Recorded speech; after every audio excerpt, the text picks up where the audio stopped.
Christopher KNOROWSKI, CTO of SensiML Corp, building heterogeneous TinyML pipelines. Chris, you're up. Okay, all right, thank you. Yeah, so thanks to all the organizers and the community for the opportunity to speak with you today. I'm going to talk about a technique we use, which is heterogeneous pipelines to build efficient models for embedded devices. And what I mean by heterogeneous pipelines is that instead of trying to build a single large model, we're breaking the problem down into a series of smaller, simpler tasks can be solved iteratively. And so I'm going to discuss how we actually build these pipelines, some applications that we use these pipelines on, and then how we use our embedded SDK to deploy them to microcontroller environments. So first, just a quick intro. So I'm from SensiML, and our goal is to empower developers to rapidly add AI to their own edge devices so they can take raw sensor data and turn it into meaningful insight. And we've taken a lot of the lessons we've learned over the years and put it into a single framework, which is the SensiML Analytics Toolkit. And that provides end-to-end development from collecting and labeling data, algorithm development, and then firmware validation, firmware generation, and validation and testing. And so we provide 3 software tools to do that. One is the Data Capture Lab, which helps you collect and annotate time series sensor data, and you can sync it up with video and work collaboratively. The Analytics Studio, where you can build and train machine learning models that can finally be generated and turned into a knowledge pack, which is the C code that'll run on the device. So to do that, we have to run these pipelines on devices. We have a SensiML embedded SDK, and this is something we're in the process of open sourcing right now. And it allows us to build pipelines that contain signal preprocessing, event triggering, feature extraction, and classification. And these pipelines, you can use this library to construct multiple pipelines that can all run within the same library. That can share resources, so it's very memory efficient, and reuse the same code over and over again to make it really modular to build pipelines. So it's easily to extend. Each model in the library is represented as a state machine, which is passed data from the sensors, does segmentation, feature extraction, classification.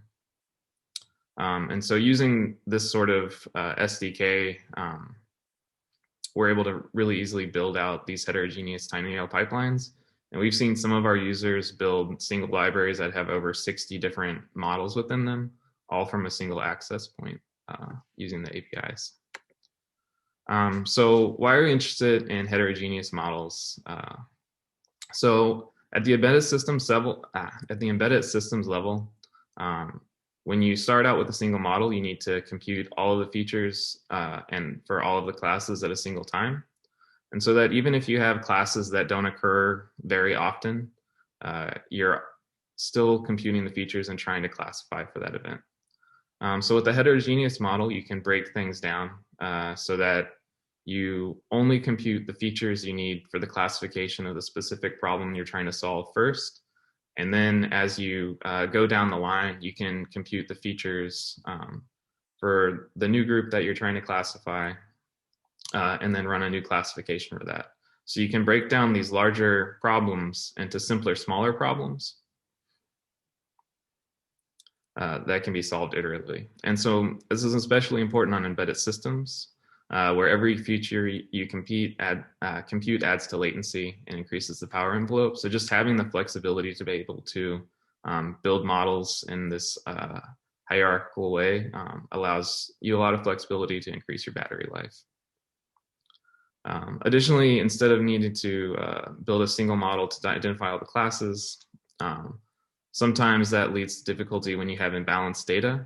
And if you can break the problem down into such a way where you solve for the use cases where you have a good data set for, you can build a model using classical machine learning techniques for that, and then break apart the part where you have not quite as good data, and use a different model for that, and it helps to improve the ability of your model to deal with imbalanced data.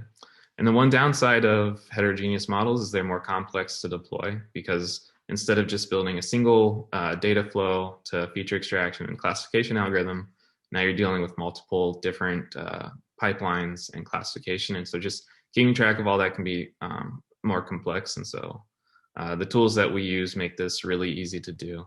So I'll talk about 2 example use cases where we've done this sort of processing. So the first is going to be activity recognition, and then a detailed analysis of the activity. So for example, of a virtual running coach, you might start out with having to identify 7 different classes. So walking, running, resting, and then you want to identify 4 swim strokes. And what you're using is a 9 degrees of freedom IMU. So you have accelerometer and gyroscope and magnetometer sensor data. And so you could start off just building a single activity detection model, which identifies all of these different classes at once. In this case, even if someone's just walking around, you're still trying to detect, are they swimming butterfly or breaststroke? So when you start to talk about building a heterogeneous model, what you end up doing is grouping all of these swimming into a single class.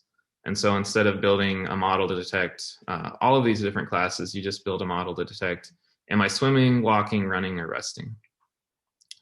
And then you build another model that just does stroke detection. And so it's only going to detect, am I swimming butterfly, breaststroke, backstroke, or freestroke? And so building the models in this way allows you to kind of break apart the complexity and break down the model. And then so since you've identified a region when they're swimming, you can also add another model onto that, which is lap detection. So as they're swimming, you're detecting, did they turn or not to turn? And the only time you compute any of these features or do any of these classifications is if in this first model level, you detect that the person's swimming. And so it can save a lot of battery power for your entire application. And then you can even add another model if you want. When you detect that they're running, you can do additional analysis. So gait analysis, are they having good form or do they have bad form? So this is one example where building these kind of heterogeneous pipelines is really useful. And then having the tools to be able to deploy them down to an embedded device easily makes it possible to build kind of models that are pretty battery efficient too, power efficient too.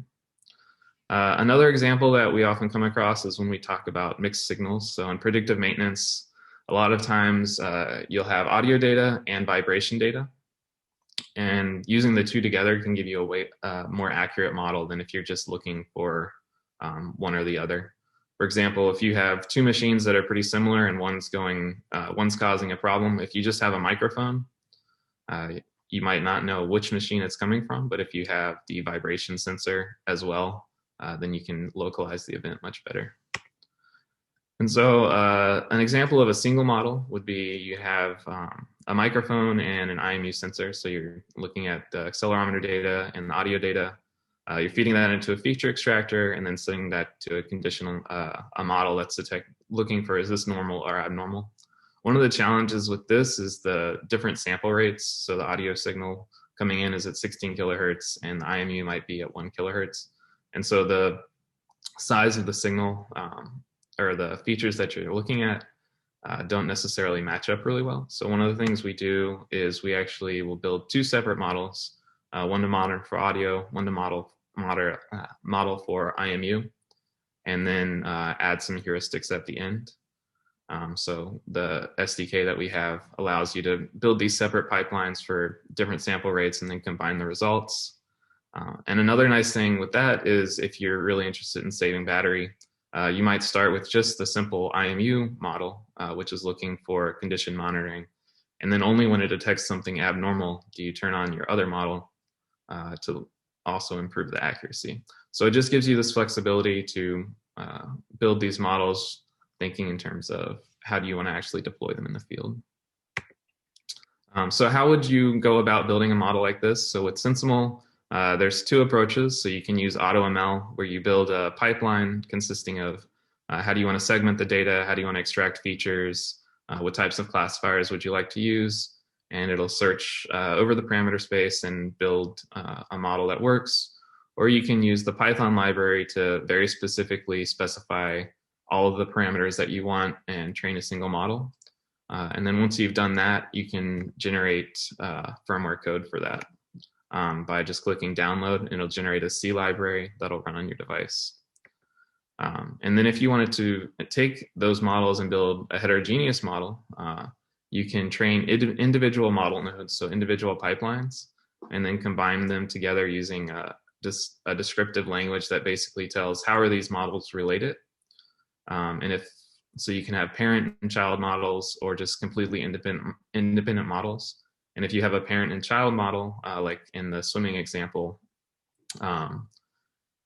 then the resources between the two are shared, so you can reduce the overall size of your SRAM usage. And then once you've described the model relationship, you can click download, and it'll automatically generate the firmware that contains all of the different models that you can access by a really simple API. And additionally to that, you can also use automated hierarchical model optimization, where when you go into build your model, you basically just specify your input data, and then you can select hierarchical model as an optimization parameter. And what that'll do is it'll iteratively group the data into similar groups. So you might start off with 4 classes, and in the first group, it'll look at the data and see these 2 are the most easily separable groups, and it'll train a model for these 2 groups. And then for the leftover classes, it'll again group them into the most easily separable and train a simple model on that. So at the end, you'll get 3 models that will run on the device in a hierarchical fashion. And so just to give you a little bit of background on the architecture of the SDK, so it follows a finite state model where every model you have has a reference to a data buffer, an internal data buffer, a feature vector, and then classifier model parameters. And it goes through different state transitions. So you just pass in, once the code's been generated, you pass in which state you want to process. So the first one would be run the pre-processing steps, and you would pass in the model index. The next step would be to run the feature extractors, and you pass in the model index, and finally run classifier, and you pass in the model index. So if you have like over 60 models, it's just a matter of passing in the sensor data along with the model index that you want to process. And then if you were to have a child model, it would actually just point to the model A as its parent. And then if, for example, this model A is detecting resting, walking, running, or swimming, and then model B is detecting which stroke, you don't need to duplicate this data. You can just point up to model A as its parent. And as soon as model A runs, you can trigger model B to run on the output of swimming classification. So that's all my talk. I just wanted to go over why we're interested in these heterogeneous models, and you can use the SensiML platform to build them very easily, and it's a really great tool. And so you can sign up for free to try it out at sensiml.com and for our community edition. So thank you. Thank you, Chris. That was a great talk. So we've got one question, actually, Chris. I'll take one question if you're still there. Yeah, sure. Yeah, so Ravi is asking if by heterogeneous models, we are referring to stack of different models. And he's also saying, is this a common understanding in the industry, or is it your definition? I think it's, in the industry, I've seen the term used a bit. We use hierarchical models and heterogeneous models kind of interchangeably, but in this case, it just refers to the fact that you can have a single library, single API access all the models that have different classifier types and different feature extractors, and they can reference each other. Perfect. Thank you for the quick answer. I would like to acknowledge again our sponsors. The sponsors are the ones that actually made having a free registration for everybody possible, starting by Newton.ai, who is innovating into the automated TinyML domain. who's also our premier sponsor. Next, we have the executive sponsors. We have ARM, which, as you know, builds from both the software and the hardware foundations for TinyML. We have Edge Impulse, who is advocating strongly, as you all know, for TinyML available to all of the developers. And of course, Qualcomm, who is working as, among other perception, reasoning, and action, and edge and cloud devices in various sectors, such as the Internet of Things, automotive, and mobile applications. And Sentient, who is moving artificial intelligence from the cloud to the edge, which, as you have seen today, it's quite now the trend nowadays. Next, we have our platinum sponsors, Infineon, part of your life, part of tomorrow. We have seen a few of their projects that they work today. We have Reality AI, who is working also in pre-building, in pre-built edge AI sensing modules and tools. Next, we have our gold sponsors. Latent AI is the first one who works on adaptive AI for the intelligent edge. Then we have SensiML, which works on building smart IoT sensor devices from various data. And last but not least, our silver sponsors, EMSA from Israel, Greenwaves, HOTC, Magimop, Quixo, Seed, Studio, and of course, ST Microelectronics. I would like to thank everybody that stuck around until now, and I hope to see everybody tomorrow at 4 o'clock Central European time